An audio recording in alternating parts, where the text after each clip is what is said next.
Welcome to ma'am की class. आज की क्लास में मैं फिर से लेके आई हूँ क्या, आर्थिक शब्दावली।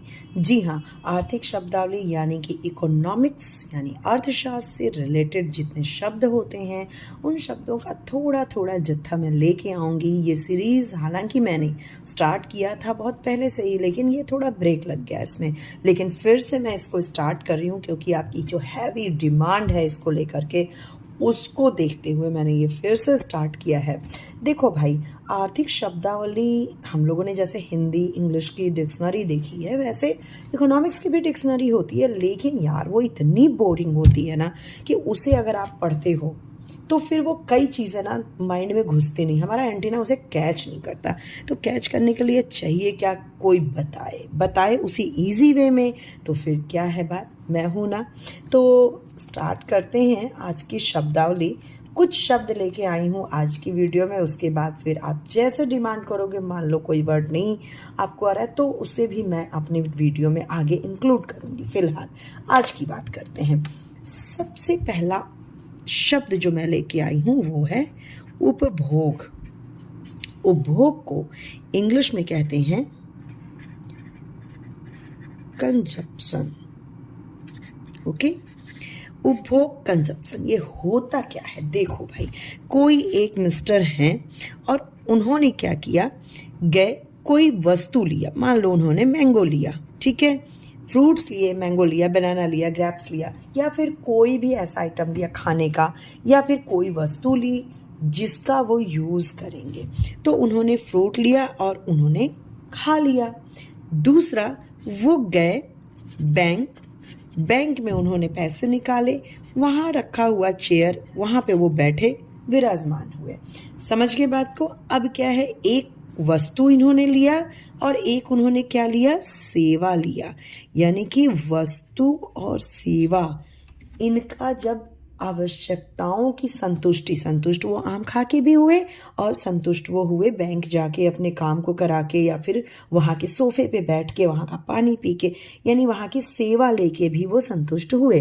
तो इसको हम कहेंगे उपभोग। इन दोनों को कहेंगे उपभोग, वस्तु या सेवा। यानी मनुष्य की आवश्यकताओं की संतुष्टि हेतु विभिन्न वस्तु और सेवाओं का प्रयोग।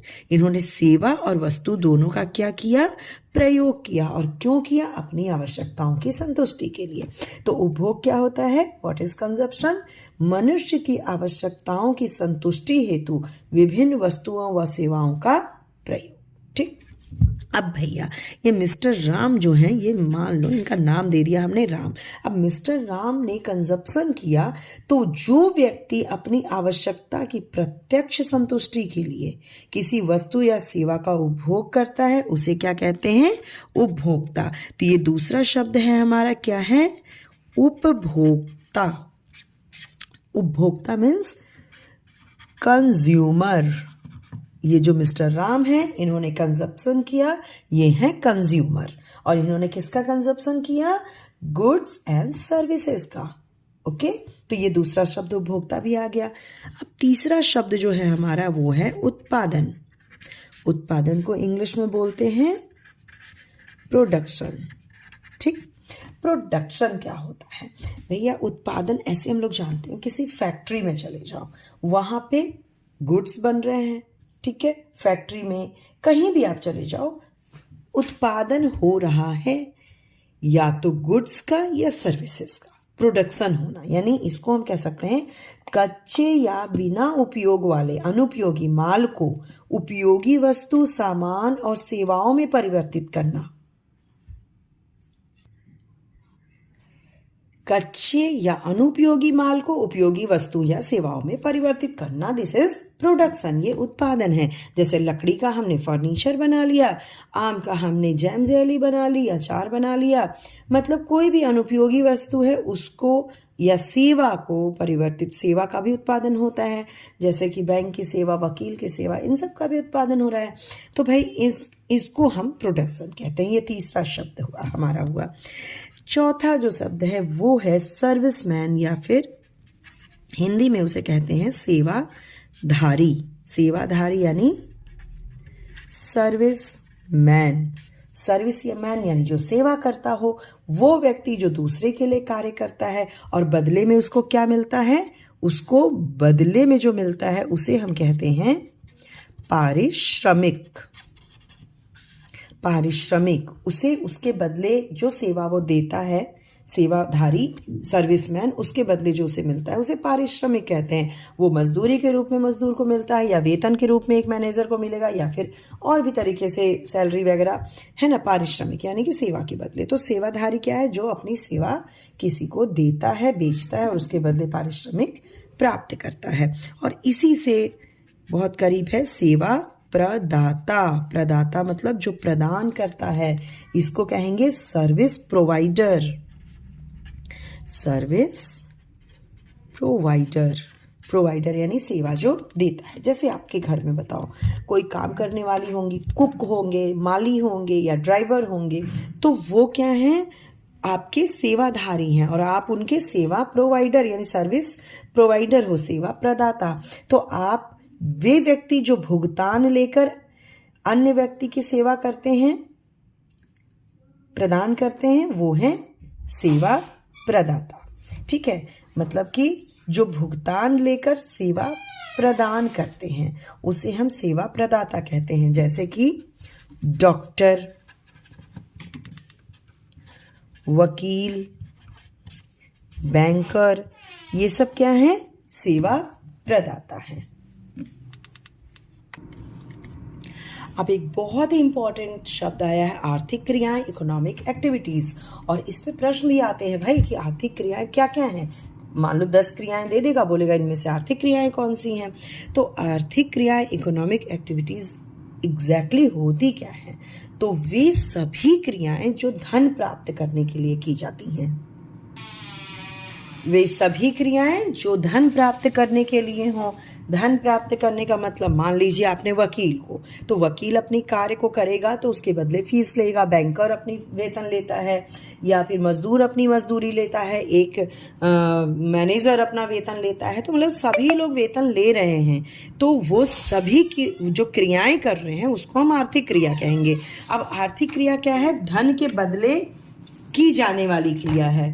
ठीक है, लेकिन बहुत सारी क्रियाएं होती हैं जिसके बदले धन नहीं लिया जाता। आप अपने घर में देखिए, आपकी माता जी, आपकी मम्मी, मम्मा, जो भी हैं, जो आप कहते हो, वो कोई भी काम करती हैं तो उनके उसके बदले वो आपको फीस नहीं लगाती, वो आपसे लेती नहीं है पैसे। तो वो उनके द्वारा की गई क्रिया जो होती है वो आर्थिक क्रिया में नहीं आती है। और दान पुण्य का काम वो भी आर्थिक क्रिया में नहीं आता है, क्योंकि उसके बदले कुछ नहीं लिया जाता। तो आर्थिक क्रियाएं क्या हैं, वे सभी क्रियाएं जो धन प्राप्त करने के लिए हो। यह है आपका 7वां वर्ड।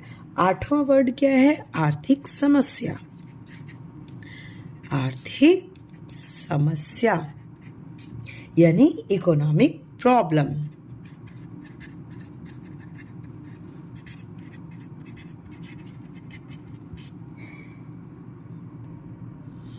देखिए भाई, आर्थिक समस्या उत्पन्न होती है अर्थव्यवस्था में। क्यों?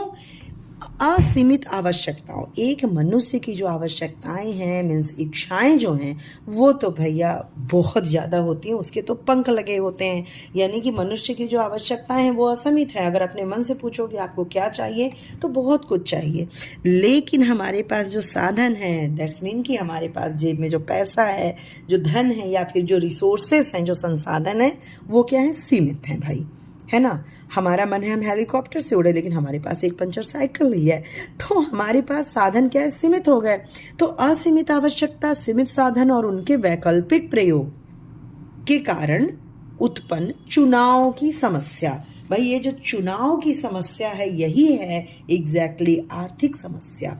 चुनाव की समस्या का क्या मतलब, मान लो आप पैसे लेकर के बड़े खुशी खुशी कहाँ गए, मार्केट गए, और आपके बटुए में पैसे हैं कितने, 2000। ठीक है, हालांकि 2000 के नोट तो बदले जा रहे हैं, 500 के 4 नोट हैं भाई। तो 2000 रुपए हैं और आप मार्केट गए। मार्केट में तो इतना मार्केट में चीज़ें हैं जो आपको सारी चाहिए और उनका दाम मान लो कि बहुत ज़्यादा हो जा रहा है 50,000, लेकिन आपको लेना तो 2,000 है, यानी कि असीमित आवश्यकता आपकी है 50,000, लेकिन सीमित साधन है क्योंकि 2,000 है, ये है सीमित। और उनके वैकल्पिक प्रयोग, इस 2,000 से आप बहुत कई विकल्प हैं, इस 2,000 से आप बहुत सारी चीज़ें अलग अलग ले सकते हैं, तो लेकिन 2,000 की ही ले सकते हैं। तो अब आपके सामने आपके माइंड में क्या आएगा, एक प्रश्न चिन्ह कि क्या मैं लूं जो 2,000 में आ जाए, क्या क्या वो वस्तुएं लूं जो 2,000 में आ जाए, यानी चुनाव की समस्या।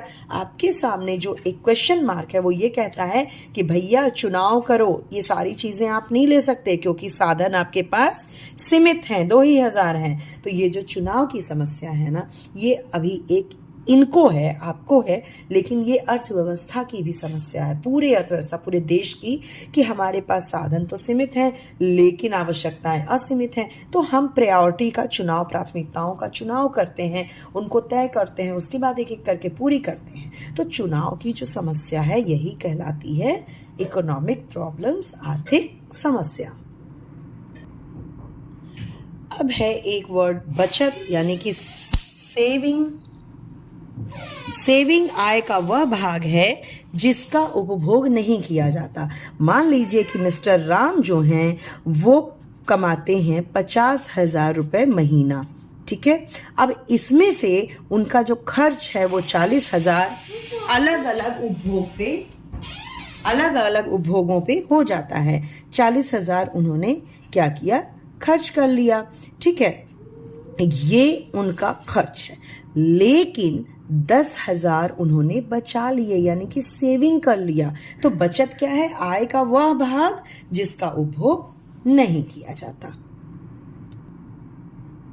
अब भाई ये जो सेविंग है इनकी 10,000, वो तो इन्होंने किसी इमिडिएटली, मान लीजिए कोई आवश्यकता पड़ जाए, दुर्घटना हो जाए या किसी भी चीज़ के लिए रखा है। लेकिन ये जो 40,000 रुपये उन्होंने खर्च किए वो केवल उपभोग में ही खर्च नहीं किए, बल्कि इसमें से भी केवल उपभोग में खर्च जो इनका रहा 30,000 रहा, और 10,000 उन्होंने क्या किए, ऐसे काम में खर्च किया, ऐसे काम में व्यय किया जिससे कि उनको रिटर्न मिले। ठीक है, रिटर्न मिलने का मतलब वो जितना लगा रहे हैं उससे ज़्यादा उन्हें मिले, यानी कि उत्पादन की क्षमता में वृद्धि लाए, यानी उसको कहते हैं निवेश। तो निवेश क्या है, ऐसा खर्च, ऐसा व्यय जो उत्पादन क्षमता में वृद्धि लाए, उत्पादन क्षमता बढ़ाए।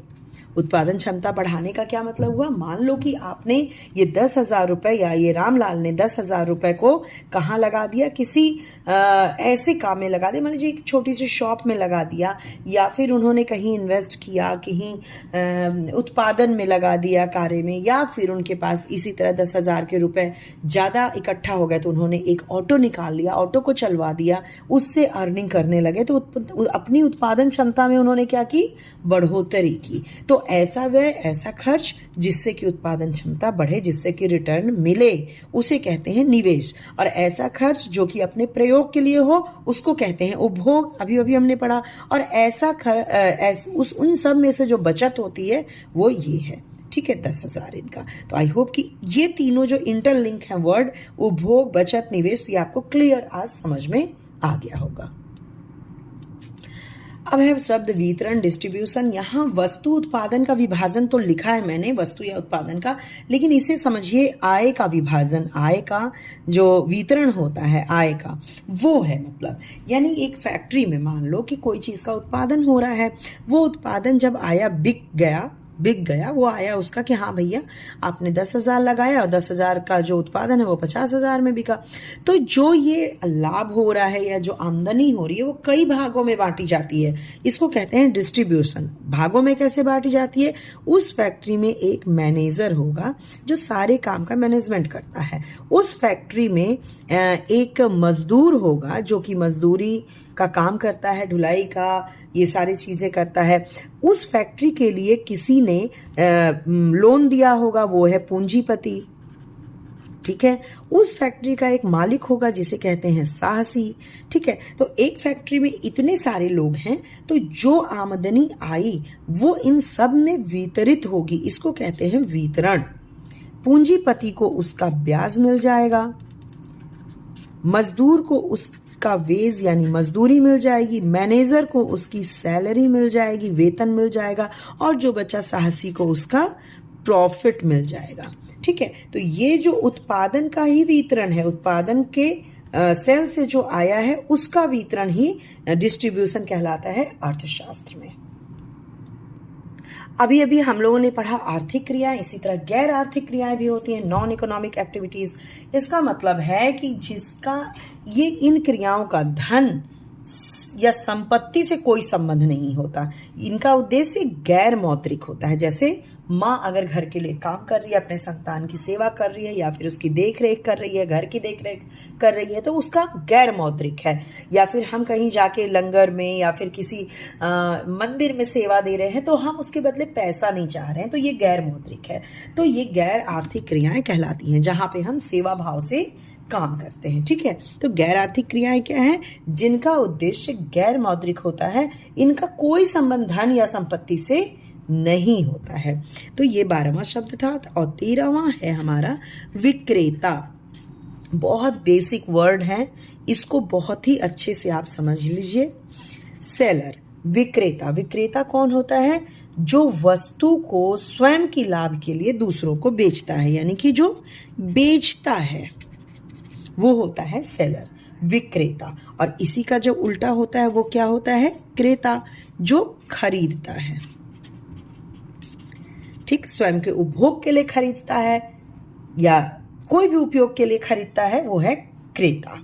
ठीक, अब आता है 14वां जो है शब्द, वो है सांख्यिकी उपकरण। सांख्यिकी उपकरण। उपकरण का मतलब औजार होता है, टूल होता है। इसका हम जो इंग्लिश होता है स्टैटिकल टूल। इसमें क्या आती हैं? वो सारी तकनीक और उपाय जो सांख्यिकी को पढ़ते वक्त करते हैं। तकनीक उपाय में जैसे कि हम लोग मीन, मीडियन, मोड यानी कि माध्य, माध्यिका, बहुलक, परास, इस तरह और भी होते हैं सांख्यिकी पढ़ते वक्त कि किस तरह हम माध्य निकालें, माध्यिका निकालें, बहुलक निकालें, परास है, और भी चतुर्थांश है, चतुर्थक है। तो ये सारे जो कहलाते हैं सांख्यिकी उपकरण। तो अर्थशास्त्र में जब डेटा से रिलेटेड जो उपकरण यूज किए जाते हैं उनको हम सांख्यिकी उपकरण कहते हैं। और होता है एक सांख्यिकी आंकड़ा, आंकड़े, डेटा।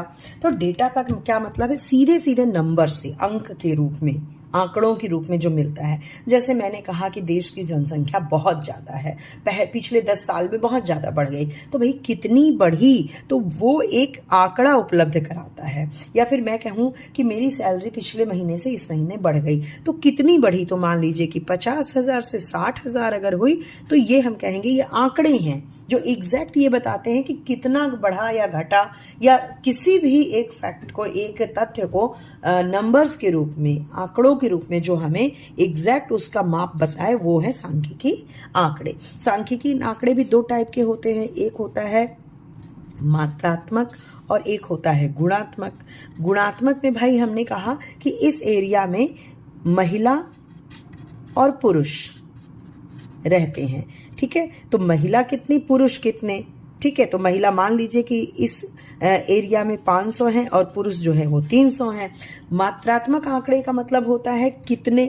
अब ये मात्रात्मक क्या है? मात्रा के चरों पर आधारित होते हैं। ये गुण पे आधारित कि महिला है और पुरुष है इतने, यहाँ है कि मात्रा की कितने हैं। जैसे अगर हम यहाँ कहें 2000, सन 2000 में कितना हमारा गेहूं हुआ, कितने केजी हुआ, और यहाँ पे कहे 2020 में कितने केजी गेहूं हुआ, तो ये मात्रा को जब हम केवल देखते हैं तो मात्रात्मक आंकड़े। गुण देखते हैं यानी महिला, पुरुष या फिर मैरिड, अनमैरिड, हाँ, तो ये सारी चीजें गुणात्मक आंकड़े होते हैं।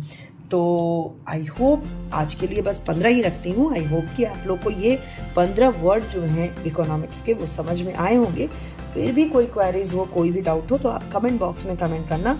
और इकोनॉमिक्स पढ़ते पढ़ते कोई भी वर्ड आपको नहीं समझ में आ रहा है तो उसको आप कमेंट बॉक्स में कमेंट करना। मैं उसको बहुत ही ईजी वे में आपको बताने की कोशिश करूँगी। और ये वीडियो अच्छी लगे तो भाई लाइक कर देना, नहीं अच्छी लगे तो कुछ मत करना। और अगर नए हो ना चैनल पे तो सब्सक्राइब करके जाओ, क्योंकि ऐसी यूज़फुल वीडियो मेरे चैनल पे आपको मिलती रहेंगी हमेशा। तो आज के लिए इतना ही। Good bye and take care. मिलते हैं अगली वीडियो के साथ।